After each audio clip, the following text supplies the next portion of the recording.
शून्य समाधि के विषय में मैं आपको बताऊं। शून्य समाधि में जैसे सविकल्प समाधि होती है, निर्विकल्प समाधि होती है।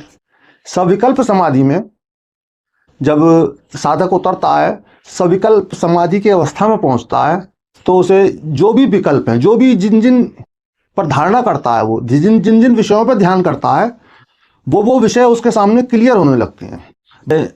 भविष्यवाणी की कि आज से 1400 वर्ष बाद एक संत होंगे, उनका नाम ज्ञानेश्वर है, और उन्हीं के द्वारा तुम्हें मोक्ष की प्राप्ति होगी। जर क्रिया के द्वारा अपने ये लंग्स वगैरह, ये सब पेट वेट की पूरी तरह सफाई करके, पूरे तरह से यूरिन वगैरह क्लियर करके, क्योंकि फिर जब लंबे समय तक शून्य समाधि में जाएंगे तो काम वहीं ठहर जाएंगे।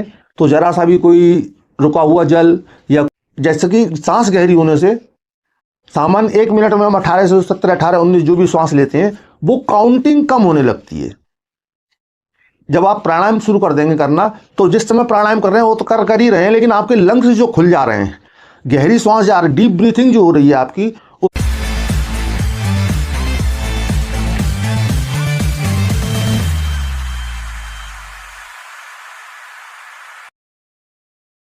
साथियों आप सभी को बहुत बहुत प्रेम। साथियों आज बात करेंगे शून्य समाधि के बारे में। पहले समझते हैं कि समाधियां किस तरह की होती हैं, किस किस प्रकार की होती हैं। तो साथियों समाधि 2 प्रकार की होती हैं, सविकल्प और निर्विकल्प। और जिस समाधि के बारे में हम बात करने जा रहे हैं वो होती है शून्य समाधि। शून्य समाधि के विषय में मैं आपको बताऊं। शून्य समाधि में जैसे सविकल्प समाधि होती है, निर्विकल्प समाधि होती है। सविकल्प समाधि में जब साधक उतरता है, सविकल्प समाधि की अवस्था में पहुंचता है, तो उसे जो भी विकल्प हैं, जो भी जिन जिन पर धारणा करता है, वो जिन जिन विषयों पर ध्यान करता है, वो विषय उसके सामने क्लियर होने लगते हैं। ब्रह्मांड के सारे रहस्य खुलने लगते हैं, अपने जीवन के सारे रहस्य खुलने लगते हैं, अपने शरीर के सारे रहस्य खुलने लगते हैं।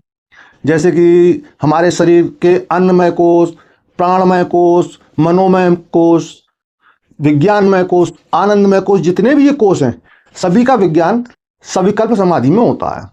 बल्कि ब्रह्मांड में कहाँ किस तरह से क्या है, सभी कुछ ज्ञान सविकल्प समाधि में होता है। और निर्विकल्प समाधि में एक वो अवस्था होती है जहां अब कोई विकल्प नहीं बचा, से वो हम अहम ब्रह्मास्मि, वहीं पे ये भाव आता है निर्विकल्प समाधि की अवस्था में। अब पाने के लिए, जानने के लिए कुछ भी शेष नहीं है, अब कोई विकल्प नहीं है, वो निर्विकल्प समाधि होती है। और शून्य समाधि के विषय में आप जान लीजिए। शून्य समाधि एक ऐसी अवस्था है जिसमें कहीं कोई भी ज्ञान नहीं होता। शून्य समाधि को आप बिल्कुल ऐसे समझिए जैसे आप रात्रि को सोते हैं और एक स्टेज ऐसी आती है नींद की, एक समय नींद का ऐसा आता है जिसका कि आपको कोई भी कुछ पता नहीं होता कि उस अवस्था में, उस नींद की गहरी अवस्था में आप कहाँ थे। तो ऐसे ही शून्य समाधि की अवस्था में साधक को बिल्कुल ये भान नहीं रहता कि जैसे कि हमें रात्रि को सोते हैं तो हमारे 6-7 घंटे कब गुजर जाते हैं हमें पता नहीं होता। बीच में एक टाइम पीरियड होता है जिसमें सपने भी नहीं होते। तो वो ब्लैंक जो होता है, जिसमें कुछ भी जानकारी, कोई भी ज्ञान, कैसा भी कोई ज्ञान नहीं होता, और ना ही शरीर कोई प्रक्रिया करता है। एक निश्चित अवस्था में, एक शांत अवस्था में शरीर शांत रहता है, जिसे एक तरह से कोमा की स्थिति भी मान सकते हैं। लेकिन इस शून्य समाधि में श्वास नहीं चलती, श्वास ठहर जाती है, श्वास की गति पूरी तरह ठहर जाती है। हमारे शरीर का विकास वहीं रुक जाता है।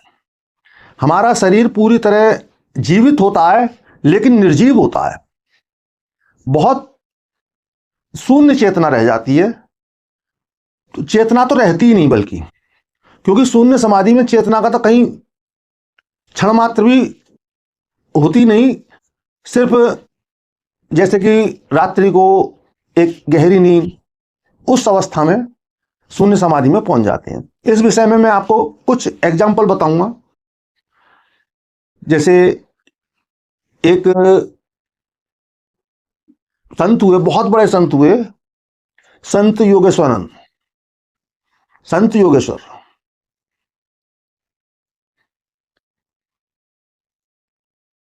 एक बहुत बड़े संत हुए संत ज्ञानेश्वर। तो संत ज्ञानेश्वर के से लिंक कहानी है, कथा है कि एक चंगदेव नाम के एक साधक हुए। चंगदेव ने जब साधना करनी शुरू की, हठ योग की साधना शुरू की, ध्यान योग की साधना शुरू की, तो एक ज्योतिषी व्यक्ति जो कि ज्योतिष के बहुत अच्छे ज्ञाता थे, तो उन ज्योतिषाचार्य को उन्होंने अपनी कुंडली दिखाई कि देख के बताओ कि मुझे इस जीवन में ज्ञान होगा या नहीं होगा, उपलब्धि होगी या नहीं होगी परमात्मा की। तो ज्योतिषी जी ने उनकी कुंडली बहुत बारीकी से देखी, अध्ययन किया। उसके बाद बोले, तुम्हारी मुक्ति, तुम्हारा मोक्ष, तुम्हें आत्मदर्शन या परमात्मा की प्राप्ति इस जीवन में तो नहीं होगी, क्योंकि मैं तुम्हारे कुंडली में जो योग देख रहा हूं वो ये है, योग ये है कि एक संत ज्ञानेश्वर नाम के संत होंगे और वो तुम्हारे गुरु बनेंगे और उनके द्वारा तुम्हें शक्तिपात क्रिया होगी, तब तुम्हें ज्ञान की प्राप्ति होगी। तो अब उसने फिर मुझे तो इसी जीवन में पाना है, तो संत ज्ञानेश्वर का फिर आकलन किया ज्योतिषी ने कि जो है वो कब होंगे। तो आकलन करने के बाद, पूरे तरह से गणित लगाने के बाद, ज्योतिष जी ने भविष्यवाणी की कि आज से 1400 वर्ष बाद एक संत होंगे, उनका नाम ज्ञानेश्वर है और उन्हीं के द्वारा तुम्हें मोक्ष की प्राप्ति होगी।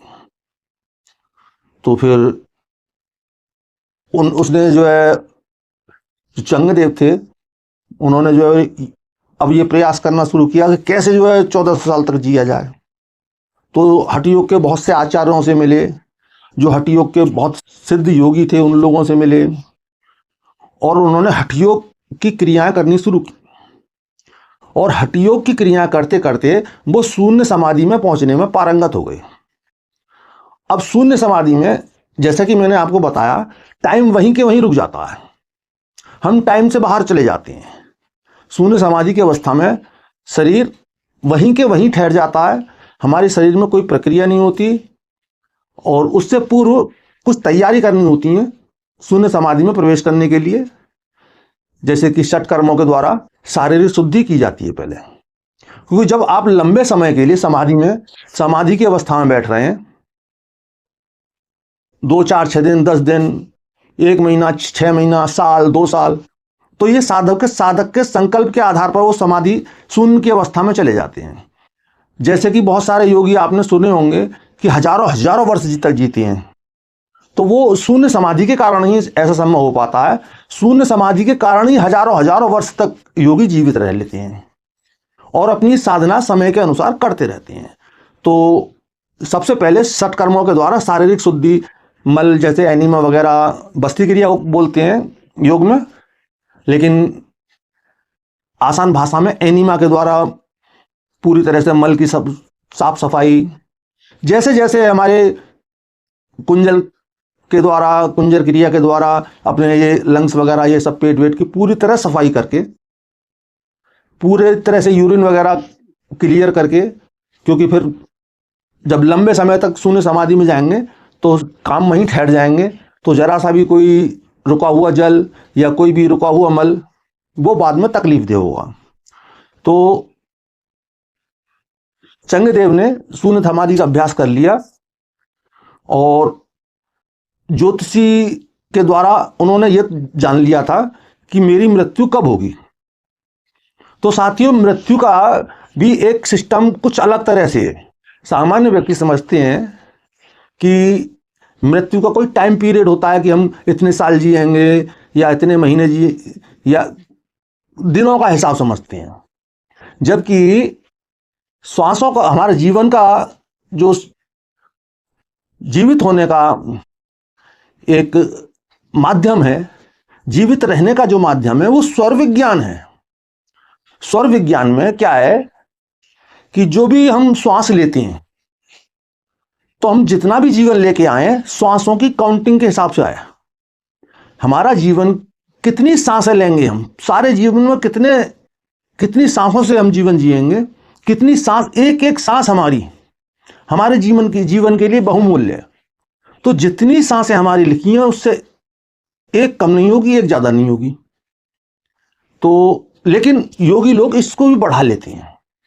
योग के द्वारा इस टाइम पीरियड को नॉर्मल व्यक्ति बढ़ा लेते हैं। जैसे कि प्राणायाम का आप अभ्यास करेंगे तो जानेंगे कि एक नॉर्मल व्यक्ति, आप अपनी सांस काउंट कीजिएगा, 1 मिनट के अंदर एक नॉर्मल व्यक्ति 18 से 19 सांस प्रश्वास लेना या छोड़ना, ये क्रिया एक नॉर्मल व्यक्ति करता है। और पूरे 24 घंटे में 21,600 सांसें एक सामान्य व्यक्ति की होती हैं। लेकिन जब प्राणायाम के द्वारा जब प्राणायाम करते हैं तो ये हमारी सांसें गहरी जाने लगती हैं। सांस गहरी जाने लगती हैं। सामान्य व्यक्ति ऊपर ऊपर सांस लेता, उतनी गहरी सांस नहीं लेता। गहरी सांस, गहरे प्राण, ज्यादा ऑक्सीजन, ज्यादा शक्ति, तब हमें ईंधन भी ज्यादा मिलता है। गहरी सांस होने के कारण हमें शरीर को ईंधन ज्यादा मिलता है, ऑक्सीजन ज्यादा मिलती है, ज्यादा फ्यूल मिलता है। तो उससे हमारा स्वास्थ्य भी अच्छा रहता है। और स्वास्थ्य अच्छा रहने के साथ साथ हमारा, जैसे कि सांस गहरी होने से सामान्य 1 मिनट में हम 18 से 17, 18, 19 जो भी सांस लेते हैं वो काउंटिंग कम होने लगती है। जब आप प्राणायाम शुरू कर देंगे करना, तो जिस समय प्राणायाम कर रहे हैं वो तो कर ही रहे हैं, लेकिन आपके लंग्स जो खुल जा रहे हैं, गहरी सांस जा रही, डीप ब्रीथिंग जो हो रही है आपकी, उससे आपके लंग्स खुल रहे हैं, ज्यादा एयर जा रही है, ज्यादा ऑक्सीजन जा रही है। तो आपकी जो कैपेसिटी श्वास के गहरे जाने की बढ़ जाएगी। जब गहरे तक श्वास जाएगी, ज्यादा गहरे तक जाएगी, तो वापस आने में भी टाइम लगेगा। तो आप पाएंगे कि आपकी श्वासों की काउंटिंग कम होने लगी है। 1 मिनट में जहां 18-19 सांस ले रहे थे आप, वो घट के 17-18 पे आ गई हैं। और ज्यादा अभ्यास करते हैं तो 16-17 पे आ जाती हैं, और बल्कि बहुत 8 और 9 सांसें ही रह जाती हैं। और ध्यान की अवस्था में तो कुंभक स्वतः लग जाता है। कुंभक यानी श्वास का रुक जाना स्वतः हो जाता है। ध्यान की अवस्था में एक योगी के श्वास अपने आप रुक जाती है। श्वास की गति इतनी क्षीण हो जाती है, बहुत पूरे 1 मिनट में 1 आध 2 सांस, इस तरह से जो है एक योगी के बिना प्राणायाम के ध्यान की अवस्था में श्वास की गति लगभग खत्म हो जाती है। यही कारण है योगी बहुत बहुत लंबे समय तक जी लेते हैं, क्योंकि उनकी सांस की काउंटिंग कम हो जाती है। वो अपना फ्यूल जितना भी है कम खर्च कर रहे हैं। जहां एक सामान्य व्यक्ति 18-19 सांस खर्च कर रहा है, एक योगी पूरी 1 मिनट में 1 आध सांस खर्च कर रहा है। तो शून्य समाधि वाला जो विज्ञान है उसमें श्वास पूरी तरह रुक जाती है। एक साधक जो है उस अवस्था में चला जाता है जहां कुछ नहीं पता उसे, शून्य, कोई ज्ञान नहीं। जैसे सविकल्प ध्यान होता है, ज्ञान होता है हर विषय का, यहां कोई ज्ञान की अवस्था नहीं होती। बस टाइम को जंप करना है। तो अक्सर योगी इस क्रिया का प्रयोग करते हैं टाइम को जंप करने के लिए। जैसे जब एक व्यक्ति, एक साधक शून्य समाधि में पहुंचता है, और अगर वो 9 महीने तक रह लेता है, अगर 9 महीने जैसे गर्भ में माता के गर्भ में शिशु रहता है, उस तरह शून्य समाधि में अगर एक योगी रह लेता है 9 महीने, तो उसकी मृत्यु टल जाती है। और कहना यह है कि जब मृत्यु लेने आती है, जब मृत्यु प्राण हरने आती है, और प्राण तो चल नहीं रहे, श्वास चल नहीं रही, योगी तो समाधि की अवस्था में, तो मृत्यु जिस क्षण आती है लेने, उस क्षण या तो लेके जाती है या फिर चिर यौवन दे के जाती है, नव यौवन दे के जाती है। तो साथियों, जब ऐसी अवस्था में चंद्रदेव कई साल के लिए बैठ जाते थे शून्य समाधि में, और फिर उठते थे, तो फिर नए जीवन के साथ वो सभी कुछ नया, सभी कुछ यंग हो जाते थे। और फिर जब जो उनका फिर से समय आता था कि अब मेरी मृत्यु आने वाली है, समय तो उन्होंने जान लिया था, जब भी मृत्यु आने वाली होती थी वो शून्य समाधि में चले जाते थे, और 1 आध साल के लिए चले जाते थे, 2-4 साल के लिए चले जाते थे। तो फिर उन्हें वो नव यौवन मिल जाता था, नव युवा बन जाते थे। तो इस तरह 1400 वर्ष उन्होंने शून्य समाधि के अभ्यास से 1400 वर्ष संत ज्ञानेश्वर जी का इंतजार किया, और संत ज्ञानेश्वर के द्वारा उन्हें दीक्षा मिली और शक्तिपात के द्वारा वो मोक्ष को प्राप्त हुए, और संत ज्ञानेश्वर के प्रिय शिष्यों में रहे चंगदेव।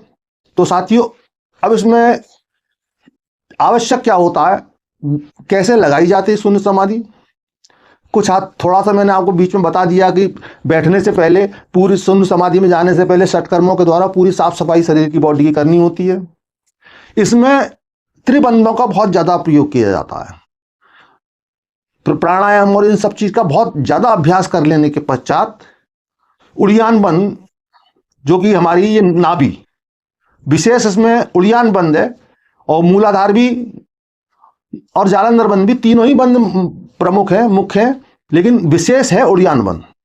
उड़ियान बंद जो हमारी नाभि है, ये इतना पिचका खींच ली जाती है, इतनी पिचका ली जाती है, सारी एयर बाहर निकाल के, सारी ऑक्सीजन, सारी वायु हमने बाहर निकाल के, इसको जो पहले बाह्य कुंभक का अभ्यास किया जाता है। प्राणायाम में जो बाह्य कुंभक आते हैं, श्वास निकालकर श्वास को रोकना और पेट को अंदर तक पिचकाना।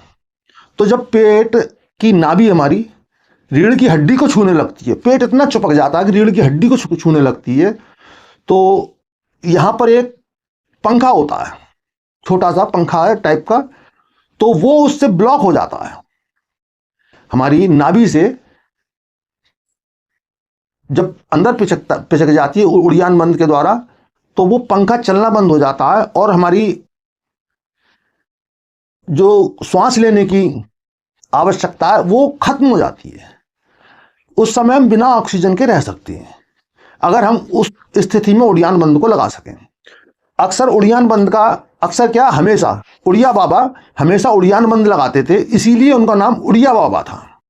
उड़िया बाबा का हमेशा उड़ियान बंद लगा रहता था। तो उड़ियान बंद का सबसे बड़ा ये लाभ है कि जब वो योगी उड़ियान बंद को ठीक से लगा लेते हैं तो ऑक्सीजन की कोई जरूरत नहीं रहती, और गहरी समाधि की अवस्था में जाने के लिए पूरी तरह प्रिपेयर हो जाते हैं, और एक संकल्प के साथ कि हमें कितने समय बाद उठना है, इसके संकल्प के साथ वो समाधि में, शून्य समाधि में चले जाते हैं। कई बार संकल्प लेने के बाद भी समाधि नहीं टूटती, जितने समय के लिए बैठे हैं संकल्प लेके, वो संकल्प विफल हो जाता है और समाधि की अवस्था से उस साधक का वापस आ जाना मुश्किल हो जाता है कि वो समाधि की अवस्था से बाहर आए। तो वहां पर बहुत योग्य गुरु हों, कोई जो बहुत योग्य ज्ञान रखते हो इस विषय का, योग का, कि इस समाधि को कैसे तोड़ना है, समाधि से कैसे बाहर लाना है, ऐसी समाधि में, शून्य समाधि में से, तो तभी संभव होता है, वरना मुश्किल हो जाती है। आज भी मैंने कुछ प्रसंग ऐसे पढ़े हैं जो कि आज तक शून्य समाधि में हैं। मैंने अभी याद नहीं आ रहा मुझे, अभी एक बाबा हैं जिनका कि सोशल मीडिया पर कई बार देखने को मिल जाता है कि वो इतने वर्षों से बैठे ही हैं, बहुत हमेशा से लंबे टाइम से समाधि की अवस्था में बैठे हैं। तो वो समाधि की अवस्था शून्य समाधि की अवस्था होती है, जिसमें ज्ञान कुछ नहीं होता, लेकिन उसमें जीवन को बढ़ाया जा सकता है। हम अपने आप को हजारों हजारों वर्ष तक जीवित रख सकते हैं शून्य समाधि के माध्यम से। तो शून्य समाधि का विशेष उपयोग ये है। तो साथियों, आज का वीडियो यहीं समाप्त करूंगा। आप सभी को बहुत बहुत प्रेम।